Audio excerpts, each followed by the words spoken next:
Cameron Kurtz and Josh Komnick, and we're joined, as always, every Saturday morning, and once again this Saturday morning, by Lincoln High School head basketball coach, Mr. Neil Alexander. And Coach Al, an impressive win for you guys last night. First of all, congratulations, picking up the victory, 43-24 over the Crimsons of Jacksonville High School, thus extending that streak out to a perfect 8 games and a perfect start in the Central State 8 Conference.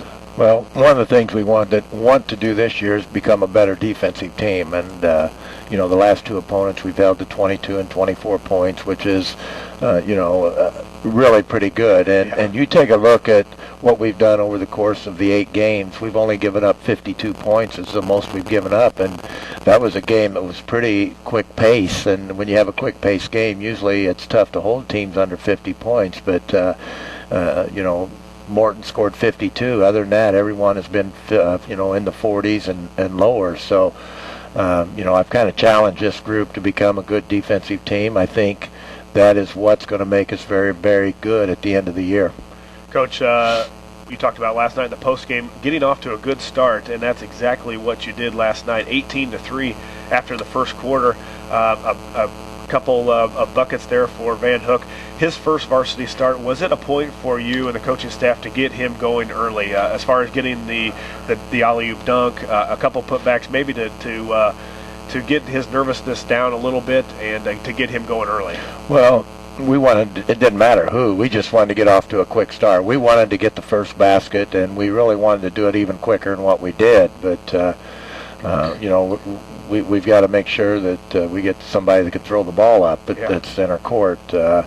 We wanted to get out quick on them and, let our kids feel more at ease instead of chasing somebody. But I thought our kids played exceptionally well last night. Yeah, Coach, turnovers, I think, in at least 3 of the first 4 possessions for Jacksonville. It almost looked like they were shocked at the 1-2-2. As Coach Dugan has come to you for your expertise in the 1-2-2 over the last couple of years, and he's implemented that over in Jacksonville, so you would have thought they would have known what was coming, how to break the 1-2-2, how to score against the 1-2-2, although in the first quarter especially, they were shell-shocked early. Well, one of our goals was to make, our defense, we want people to play off the dribble, pass off the dribble, shoot off the dribble. But you got to stop the dribble drive, and I thought our kids done a nice job with that last night. You see the difference in the game, and kids have a hard time passing off the dribble, shooting off the dribble. So if you can just catch and shoot and have no pressure on you, it's an easy game. But we wanted to make the game as hard as we could last night, and we got out and got into them and forced a lot of turnovers. And Coach, one of the things that happened to notice in the game last night, you said starting out the game you wanted to get that offensive strike to score the first basket, and it's been a case in point for the Railers time and time again this year that the first basket sets the precedent for the game. Well, I think the first 3 or 4 minutes of each half are very important to how the game's going to be played.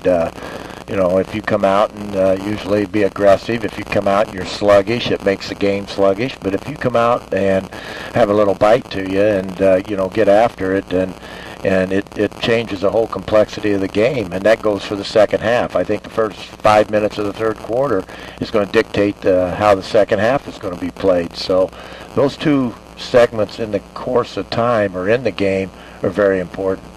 Yeah, Coach, definitely. Sorry, Cameron, but 20 turnovers for Jacksonville, 14 for the Railers, 27 rebounds for the Railers, 18 for Jacksonville.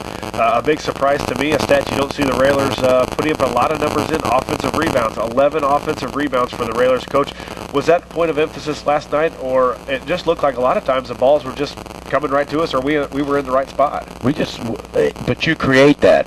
When you play hard and you're down low and you want to attack, Jordan Gessner done a great job keeping a lot of balls alive. Brant Coyne was, I think, might have been his best game in his career at Lincoln High School, and he was big last night. And we just got to keep him going, and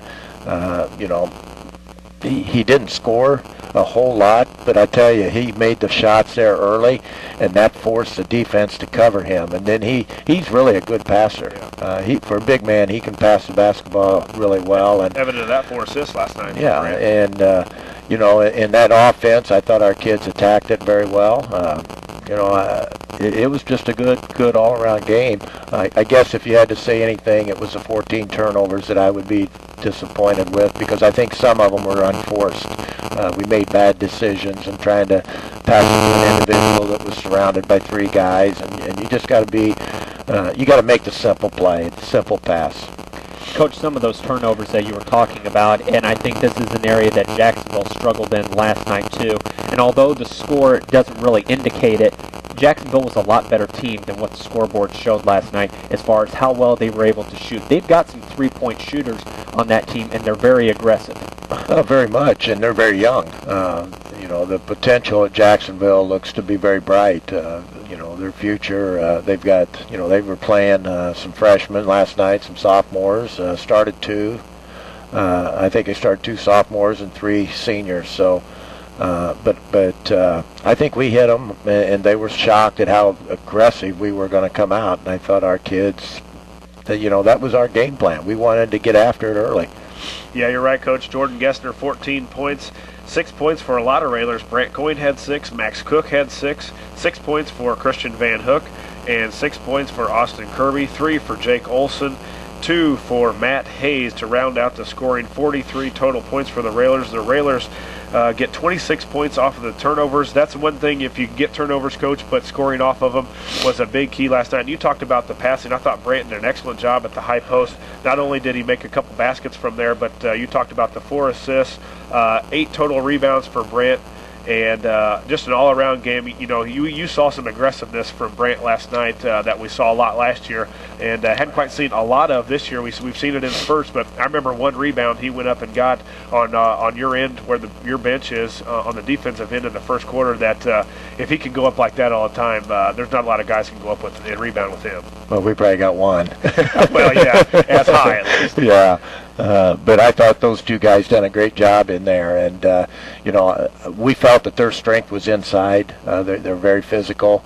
You know, they've got set shooters. We wanted to drive them off their shot, and you know, we lost track a couple times, and Dugan hit a couple threes, and but for the most part, you got to stay focused and play 32 minutes, and we came pretty close last night. Well, the thing for me was to see the big boy Dalton Keene outside. He's 6'4" and about 230, and he liked to throw his weight around, but a lot of time he was on the outside of their offense, which last year I remember he really hurt us down low and around the free throw line. Well, I think they're using as a Peck, and if you don't know, I believe that's a nephew of Andy Kaufman. Good bloodline there. Not bad. But you know, he's feeling himself through the transition. I think he was somewhere else last year over in the western part of the state, and you know, he's transferred over to Jacksonville, and you know, I think it was a little different last night. You could see some of those guys, I think, were really surprised. Well, Coach Dugan said it nice in the paper. Some of these sophomores had never played in a varsity game at Roy S., and it's a little bit different than playing over at Rochester or Taylorville. Well, we'd like to think it's pretty hard place to play, and that's basically because of our pep band, our student body, our total fan support that we have, and you know, I thought they were into the game last night and helped our kids. Coach, 43-24, the final in that game last night. We're going to step aside, take a commercial break, and when we come back, Coach Alexander will be discussing the keys to the game tonight against Taylorville. Stay tuned. We'll be right back.